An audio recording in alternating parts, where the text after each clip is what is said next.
سائل نے سوال کیا ہے کہ خریدنے اور بیچنے کی شرعی طور پر کیا کیٹیگریز ہیں یا کیا شرائط ہیں، شریعت اسلامیہ اس کو کیسا دیکھتی ہے، اور اس کے لیے یعنی کیا شرائط وغیرہ ہوتی ہیں کہ ہم خریدنا اور بیچنا بھی اکارڈنگ ٹو اسلام سیکھیں۔ یاد رکھیے اتنا نالج جو جس سے ہمیں ڈیلی کی ضرورت پڑتی ہے، جو ہماری ضروریات میں ہیں، اسلام کا اتنا نالج سیکھنا ہر بندے پہ فرض ہے۔ مثلا ایک کوئی ٹریڈر ہے، بیچنا اور خریدنا اس کا کام ہوتا ہے،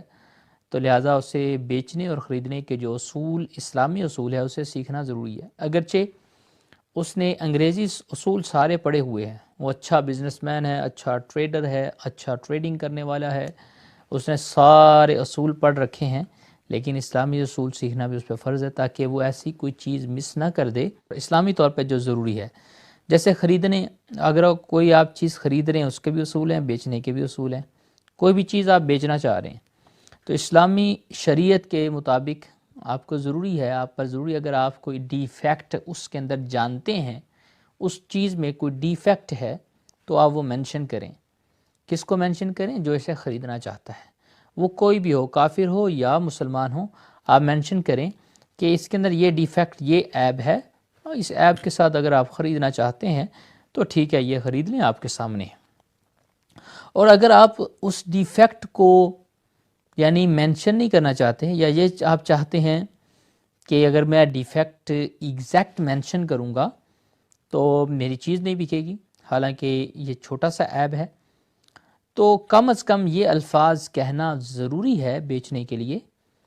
کہ یہ چیز آپ کے سامنے ہے۔ مثلا آپ کار بیچنا چاہتے ہیں یا آپ کوئی اور چیز بیچنا چاہتے ہیں تو اسے یہ کہیں کہ یہ چیز آپ کے سامنے ہے، یہ اس کے ہر طرح کے عیب سے میں بری ذمہ ہوں، یعنی اس کے اندر اگر کوئی عیب نکلتا ہے تو اس سے میں بری ذمہ ہوں بعد میں، ابھی آپ اس کو اچھی طرح چیک کر لیں، اس کے ایوری ڈیفیکٹ کا بھی میں ذمہ دار ہوں،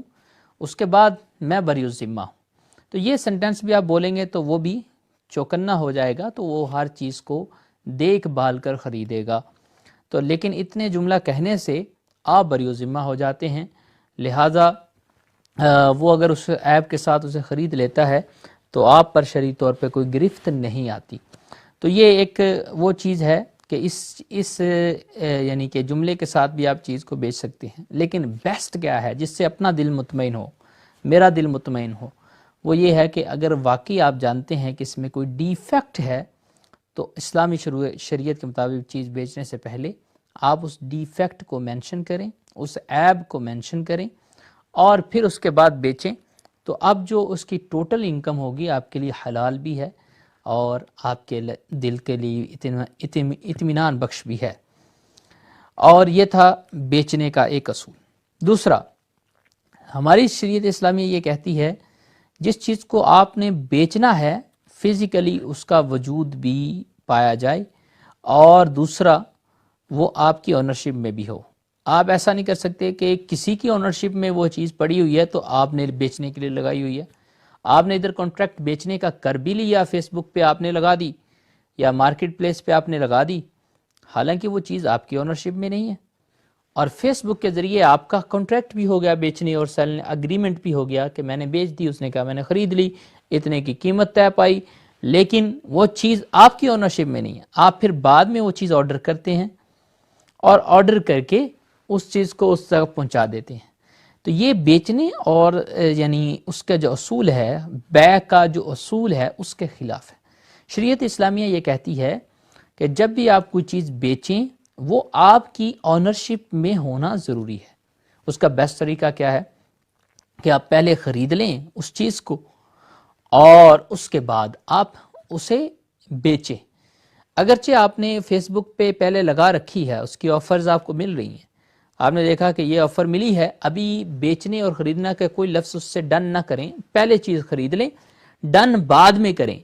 تو پھر ایسی صورت کے اندر بھی اس چیز کا بیچنا آپ کے لیے جائز ہے۔ دوسرا کہ وہ چیز قبضے میں بھی ہو۔ قبضے سے مراد یہ ہوتا ہے فزیکل قبضہ، بعضوں کا ضروری نہیں ہوتا کہ یہ چیز، جیسے یہ پین ہے، یہ میرے پاس فزیکلی موجود ہے، میں اس پر قبضہ کیے ہوا، یہ ضروری نہیں ہوتا۔ بعض اوقات ایسا قبضہ بھی اگر پایا جائے کہ آپ اس پہ تصرف کر سکیں،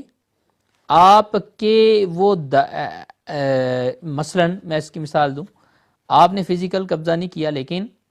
اس شخص جس سے آپ نے چیز خریدی ہے